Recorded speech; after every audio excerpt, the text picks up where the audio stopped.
What's up guys, Gil right here. Welcome back to another Danmachi Memoria Freeze video, and today we are here with a guide video. And of course you guys can see I'm here on the top left right now instead of being in the bottom left or bottom right. Primarily because I think it's a better way for you guys to see exactly where you need to go and navigate through the menus. It's something I noticed in the previous guides that I wasn't really doing necessarily well. Now, of course, like I said, this is going to be a guide on how you can get Iris very easily in this game. And of course, this will be a great way for you guys to kind of understand where your Iris income will come from in the coming weeks as you progress through the game. Now, of course, if you guys want to enjoy this video, hit that like button, subscribe to the channel, of course, it would be greatly appreciated. And let's get into it, shall we? So, the sources of Iris. Now, the first source of Iris I think is a very common one, something that a lot of players will know where to get, and that is of course the quest mode. I mean, the story mode will hands down give you an easy access of Iris, 100%, especially if you're starting off the game, right? This is where you need to be when you start off the game. I already spoke about it in my beginner's guide, which you can go check out, where I talk about a lot of the game generally, but here you come in to specifically get Iris and hightail it out of there. If you do every bit of the story on normal, and there is a lot, trust me, if you look at the left hand side, you have each episode basically, or each chapter I would like to call it. So you have the Bell episode, which is the main Danmachi story. Then you have Eyes and Lafia, which covers a little bit of the Sword Oratoria early volumes. Then you have Rue's story, which is basically her episode that she got, or her spin-off light novel that she got.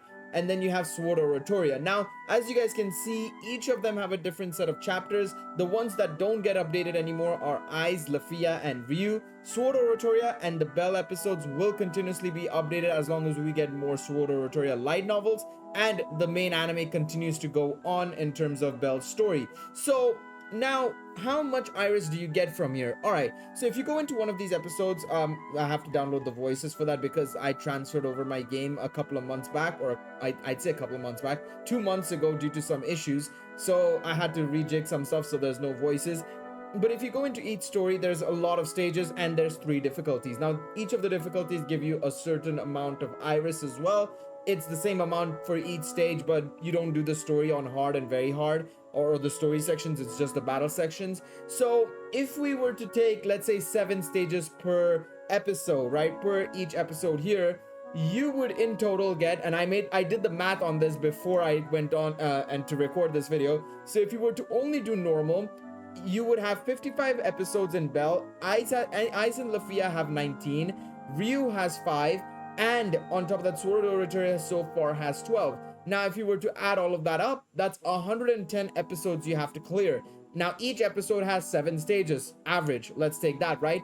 And each stage gives you 4 Iris. So 110 times 7, which is 770, and then you multiply that by 4, it's 3000 Iris. You're getting effectively nearly 10 multis. It's a lot less than 10 multis. It's about, I would say, 2 less multis effectively. So you're getting 8 multis, but it's still a considerable amount, especially as you start off the game. When you create a new account right now during anniversary, you get 2600 Iris. Add 3000 on top of that, you're basically clearing out one of these anniversary gachas and doing at least a quarter of the steps in the other one, which is unbelievably good, you know. And then if with those units, you can do the hard difficulty, and then you can do very hard, and that will also give you a certain amount of Iris. A lot less, I would say, because you're not doing the story sections, which gives you 5 Iris, but you're still getting a solid amount there. Now you add up the hard and very hard difficulties, you get 2000 Iris per difficulty there. That's another 4000 Iris right there, right? So the main aim is do story. The main part of this part, effectively the TLDR, is do story. You're getting effectively 20 multis worth of currency just doing this alongside the starting currency. You're gonna be living very good once you do this story. Now, of course, with the story, you should probably do the events. Now, this is where you go next off to. You should do the events. They give you a decent chunk of Iris as well because it's the same situation. It's 4 Iris per stage, 5 for the stories, 4 for the battle stages, and there's 3 difficulties. Whenever there's something like this where it's anniversary and there's 3 parts, you want to maximize it, because sometimes, like you guys just might have seen there, sometimes certain parts will give you 400 Iris. Of course, some of these will give you tickets as well, but the main objective is to just try and get iris in this video, right? So you want to do part 2 here to get the 400 iris, and then on top of that, missions will give you a lot of iris, which we'll come on to in just a second. But your story and events are primarily where you will get your iris as a free-to-play player, especially early on in the game where you don't have a team to build around, right? So once you've got all that iris, maybe you've dumped it into banners and whatnot. Now you want to get another source of iris. Where to go, right? Next up is PvP. And you might be wondering, well, Gale, I can't do PvP. My team isn't ready for any of this. And I'd agree, like, it may not be ready. You know, there is a huge jump from, you know, going from the starter ranks to the, you know, hardcore player ranks like King 1, Jester, and so on and so forth. But your main objective early on in the game is just try and rank, because if you were to look at the rankings, and I would say as an average player, you should be getting Battle Princess 3. I think even if you're starting off and you've done all the story, you've gotten a good set of units, especially the anniversary units, you should be getting this 400 iris mark 100%. That'll be a multi per week, because in Record Buster as well as War Games, they alternate every week basically, right? They alternate every week, so your goal is to just try and rank in those weeks. If you look at Record Buster, it's the same situation. You need to score in the top 20,000 to just get that, or top 10,000 I should say, to get that 400 iris. Now it's a little bit iffy if you will get that top 10,000. There aren't that many players on the global version of the game or this US version, so I would personally say it's super easy to get this 400 iris. But if you're in Japan or if you're in an Asian server, it might be a lot more trickier. You might have to take the 20,000 and run with it, which is 300 iris as a starting player. It's still a very solid amount in my opinion, and you will go far from there. Again, PvP is super easy. I think if you can get your team build right, you will beat a lot of the players to those ranks easily. And I'm going to be creating a team building guide, which you should check out later on. It's not going to go up, I think, for another day or two, but be on the lookout for it. I would say just try and get a score in. It doesn't matter. It really doesn't matter. As long as you get a score in PvP, both Record Buster and War Games, you will be fine. You will 100% be fine.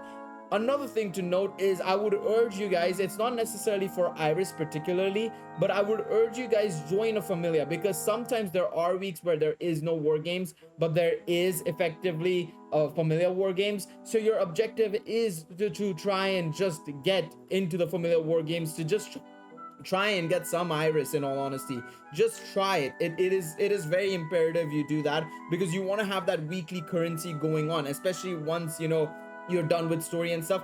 This is going to be a great source of iris no matter what, right? That is very, very important to note. Now, another great place for iris farming, and this is actually one that I don't think a lot of players know about, in my opinion, is character list.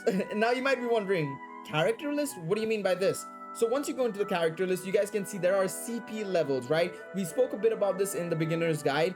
Effectively, what you want to do here is you get these gifts basically. So these gift items, you get the sandwiches, books, flowers, a couple of other specific character specific items as well. As you play the game, you want to give it to your characters basically, because what will happen here is if you go to the CP rewards list, you get iris for getting levels on these characters. They don't seem that much, but what you have to remember, you're getting a cumulative amount for each character. Each character will give you the same rewards here, and there are nearly 150 characters, and you can already see in Haruhime you get like easily just 25 to 30 iris by the time you get to CP level 15, which is not difficult at all. Trust me, it is not difficult at all.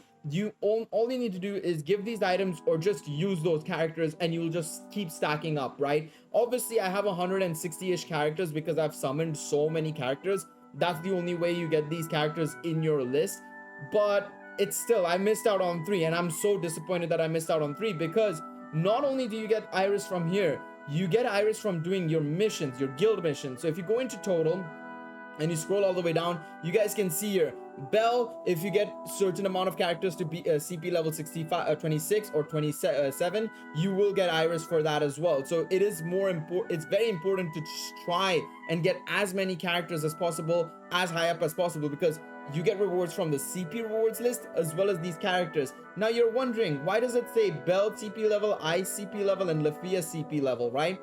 Well, the thing is, you can change your characters on your home screen. it is important you know about this. This is one of the most important things. People just forget about it. They don't know it. You can even do it, because what you can do is each character, Belle, Ice, and Lafia, have their own CP list. So each list is different from one another. So if I were to interact with Freya, it'll only happen to Belle.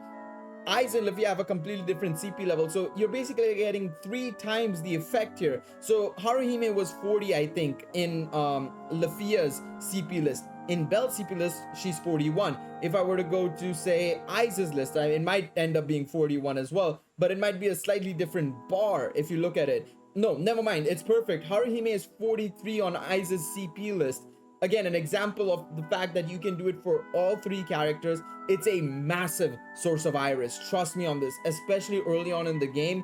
The moment you start using your characters regularly in either story or in the events and stuff like that, when you're farming materials, this is going to be just something that will passively grow and raise your iris count easily, right? So cool. And on top of that, like I said, your guild missions are very important. You've got your monthly rewards here. Obviously, some of them are pay gated effectively through the subscription pack, but you can ignore that. Your focus should be on this. You want to just try and limit break your characters, level up your characters, because all of those things will give you rewards. Even here as well, just reaching certain ranks in war games or the Undertale Skira event, or just doing the event itself, the limited time event, story event, right? They will give you iris, like 10 iris, 20 iris for just completing them. So you want to pay attention to your missions, because that's another big source of iris right now.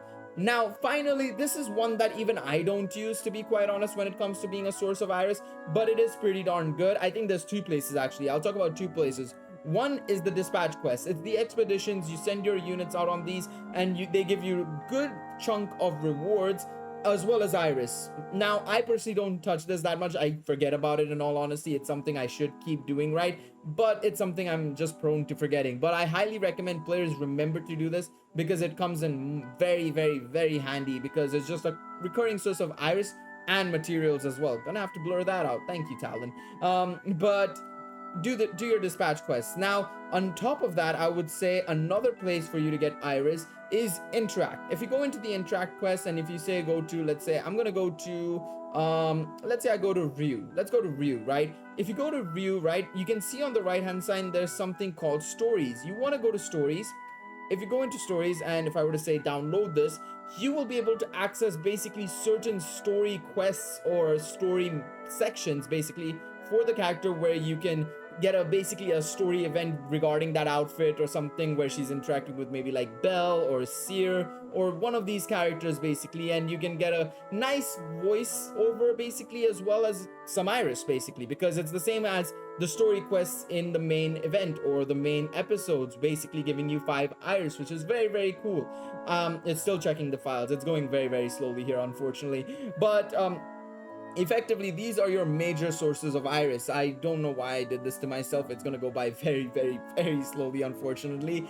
But there you have it. I think those are the major sources of iris in this game. In all honesty, you want to try and get these things integrated into your gameplay as you progress through the stories, as you progress through the days effectively, because over time, like I said, right, one thing to note in any gacha game, not just Danmachi, is like your sources of iris drain out considerably quickly, because you're so focused on just powering through story or something or the other, where you get a bunch of your iris and then it just kind of fades away, right? And that's a problem. So you want to try and make sure you know where your avenues are in this game. And to reiterate, I'm going to give you guys a TLDR, all right? So just in case you may have skipped to the end to know where these sections are, and I'm gonna put chapters in the YouTube thing so that you guys know exactly what I'm talking about, where I'm talking about, right? So effectively, the sources of iris are: 1, story. Do your story, do the main story, and you'll be fine. That is the main thing you want to do and focus on. The second point is your events. Basically, you want to do your events whenever they come around. They will give you a chunk of iris that'll be handy for at least a multi or 2 multis at the very minimum. Try and do it. It's very important. Number 3, PvP. Do your arena stuff. Record Buster, war games, very handy. 100% required. You need to be doing it. No questions asked. Number 4, I was gonna say number 3. Arena was number 3. Number 4, CP rewards list. It is imperative. That is going to be the key source of iris from here on out. Once you're done with story, that is where you're gonna go get your iris from. Trust me, as somebody who's been playing the game for a very long time and has done everything on the story, your source of iris is going to be that when you get to a point, right? Because you're gonna be wanting to get some extra sources of iris. Oh, I'm missing like 100 iris, or I'm missing 500 iris. You're just gonna go there, give these gifts, or just use a bunch of different characters and just try and CP level them up, right? That is very important. Now, the next part that I mentioned was the interact. Now, this is more of a bank, I like to call it. I like to call it as a storage of iris that I can, work with when I need to in the future. Not necessarily right now. It's not my main focus, but it'll be something I use in the future. And finally, the last two that the last one I mentioned technically before the dispatch, sorry, not the dispatch quest, but before the interact quest was dispatches. You want to try and do that as well. It's very important, very, very clean, very, very handy. And of course, as I said, you know the drill. You do your missions as well. They'll give you a bunch of iris. Of course, the main focus was these steps because those are the ones that people don't necessarily look at more often than not. Well, the quests and arena stuff people will look at, but CP, interact, dispatch, not everybody looks at that. And missions are always, a go-to when it comes to any gacha player. You're gonna go there first and foremost to see what you can get from that place, basically, in terms of iris or anything else. So there you have it. Hopefully this was a bit of an insight for you guys in terms of where your iris avenues are and where you can get and generate your revenue basically for banner summons. Of course, if you guys enjoyed this video, hit that like button, and of course my cord has disabled. There we go. I'm back again. But hopefully you guys enjoyed this video. Leave a like if you did. Subscribe to the channel. There will be more Danmachi content in the coming days. There won't be any guides, I don't think, from maybe there will be one more guide tomorrow. Actually, I think it'll be a team building guide possibly. But if you want to see more content, of course, comment down below what would you like to see once again. But yeah, Sunday and Monday there might be something a little bit different, purely because I'm not going to be at home to record and actually edit some of these videos, so it's going to be a little bit tricky, but there will be something going up nonetheless. So keep an eye out on the channel. Once again, appreciate all of y'all for watching. I'll see you guys next time. Take it easy, everybody. Bye bye.